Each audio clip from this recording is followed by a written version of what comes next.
The Long Porter's Tale by Lord Dunsany. There are things that are known only to the Long Porter of Tong Tong Tarrup, as he sits and mumbles memories to himself in the little bastion gateway. He remembers the war there was in the halls of the gnomes, and how the fairies came for the opals once, which Tong Tong Tarrup has, and the way that the giants went through the fields below, he watching from his gateway. He remembers quests that are even yet a wonder to the gods.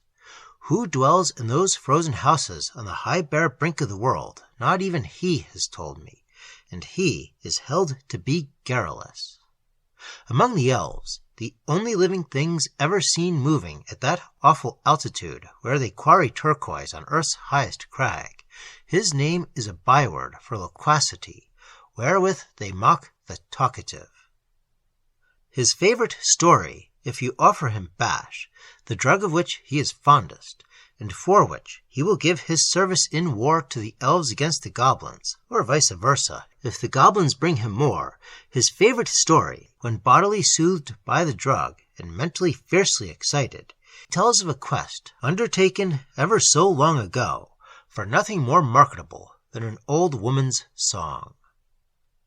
Picture him telling it, an old man, lean and bearded, and almost monstrously long, that lolled in a city's gateway on a crag, perhaps 10 miles high.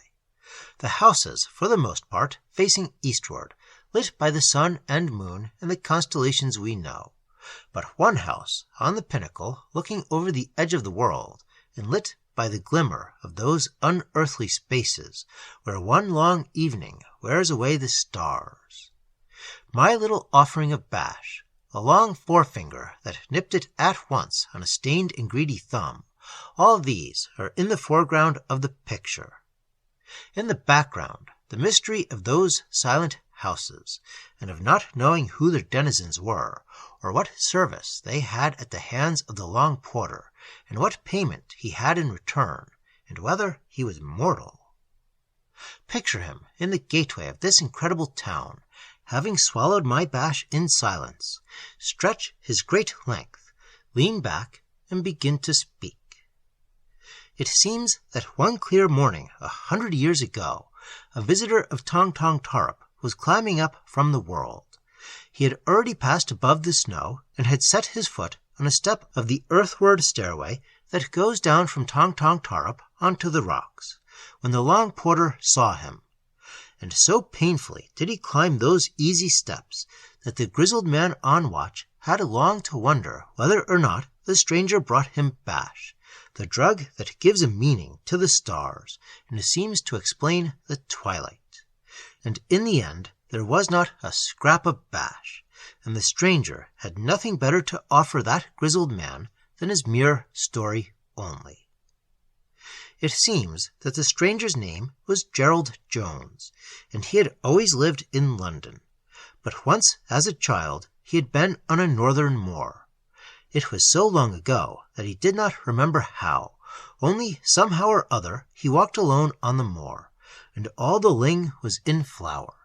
There was nothing in sight but ling and heather and bracken, except far off near the sunset, on indistinct hills, there were little vague patches that looked like the fields of men. With evening, a mist crept up and hid the hills, and still he went walking on over the moor. And then he came to the valley, a tiny valley in the midst of the moor, whose sides were incredibly steep. He lay down and looked at it through the roots of the ling, and a long, long way below him, in a garden by a cottage, with hollyhocks all round her that were taller than herself, there sat an old woman on a wooden chair, singing in the evening. And the man had taken a fancy to the song, and remembered it after in London, and whenever it came to his mind, it made him think of evenings, the kind you don't get in London. And he heard a soft wind again, going idly over the moor, and the bumblebees in a hurry, and forgot the noise of the traffic. And always, whenever he heard men speak of time, he grudged to time most this song. Once afterwards he went to that northern moor again, and found the tiny valley, but there was no old woman in the garden, and no one was singing a song. And either regret for the song that the old woman had sung on a summer evening 20 years away, and daily receding, troubled his mind, or else the wearisome work that he did in London, for he worked for a great firm that was perfectly useless, and he grew old early, as men do in cities. And at last, when melancholy brought only regret, and the uselessness of his work gained ground with age, he decided to consult a magician. So to a magician he went and told him his troubles, and particularly he told him how he had heard the song. And now, he said, it is nowhere in the world. Of course it is not in the world, the magician said, but over the edge of the world you may easily find it. And he told the man that he was suffering from flux of time, and recommended a day at the edge of the world. Jones asked what part of the edge of the world he should go to, and the magician had heard Tong Tong Tarrup well spoken of, so he paid him, as is usual, in opals, and started at once on the journey. The ways to that town are winding. He took the ticket at Victoria Station that they only give if they know you. He went past Blyth, he went along the hills of Neol-Hungar, and came to the gap of Poi. All these are in that part of the world that pertains to the fields we know, but beyond the gap of Poi, on those ordinary plains that so closely resemble Sussex, one first meets the unlikely. A line of common grey hills, the hills of Sneg, may be seen at the edge of the plain from the gap of Poi. It is there that the incredible begins, infrequently at first, but happening more and more as you go up the hills. For instance, descending once into Poi Plains, the first thing that I saw was an ordinary shepherd watching a flock of ordinary sheep.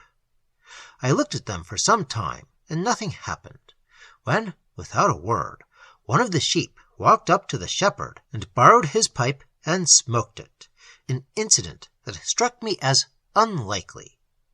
But in the hills of Sneg I met an honest politician.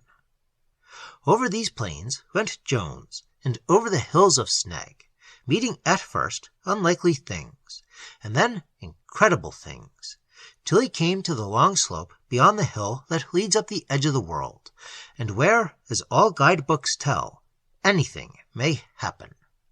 You might, at the foot of this slope, see here and there things that could conceivably occur in the fields we know, but soon these disappeared, and the traveller saw nothing but fabulous beasts, browsing on flowers as astounding as themselves, and rocks so distorted that their shapes had clearly a meaning, being too startling to be accidental. Even the trees were shockingly unfamiliar. They had so much to say, and they leant over to one another whenever they spoke, and struck grotesque attitudes and leered. Jones saw 2 fir trees fighting. The effect of these scenes on his nerves was very severe. Still he climbed on, and was much cheered at last by the sight of a primrose, the only familiar thing he had seen for hours, but it whistled and skipped away. He saw the unicorns in their secret valley. Then night in a sinister way slipped over the sky, and there shone not only the stars, but lesser and greater moons, and he heard dragons rattling in the dark. With dawn there appeared above him, among its amazing crags, the town of Tong Tong Tarrup, with the light of its frozen stairs, a tiny cluster of houses far up in the sky. He was on the steep mountain now. Great mists were leaving it slowly, and revealing, as they trailed away, more and more astonishing things. Before the mist had all gone, he heard quite near him, on what he thought was Bear Mountain, the sound of a heavy galloping on turf. He had come to the plateau of the centaurs, and all at once he saw them in the mist. There they were, the children of fable, 5 enormous centaurs. Had he paused, on account of any astonishment, he had not come so far. He strode on over the plateau and came quite near to the centaurs. It is never the centaurs' wont to notice men. They pawed the ground and shouted to one another in Greek, but they said no word to him. Nevertheless, they turned and stared at him when he left them, and when he had crossed the plateau and still went on, all 5 of them cantered after to the edge of their green land, for above the high green plateau of the centaurs is nothing but naked mountain, and the last green thing that is seen by the mountaineer as he travels to Tong Tong Tarrup is the grass that the centaurs trample. He came into the snowfields that the mountain wears like a cape, its head being bare above it, and still he climbed on. The centaurs watched him with increasing wonder. Not even fabulous beasts were near him now, nor strange demoniac trees, nothing but snow, and the clean bare crag above it on which was Tong Tong Tarrup. All day he climbed, and evening found him above the snow line, and soon he came to the stairway cut in the rock, and in sight of that grizzled man, the long porter of Tong Tong Tarrup, sitting mumbling amazing memories to himself, and expecting in vain from the stranger a gift of bash. It seems that as soon as the stranger arrived at the bastion gateway, tired though he was, he demanded lodgings at once that commanded a good view of the edge of the world. But the long porter, that grizzled man, disappointed of his bash, demanded the stranger's story to add to his memories before he would show him the way. And this is the story, if the long porter has told me the truth, and if his memory is still what it was.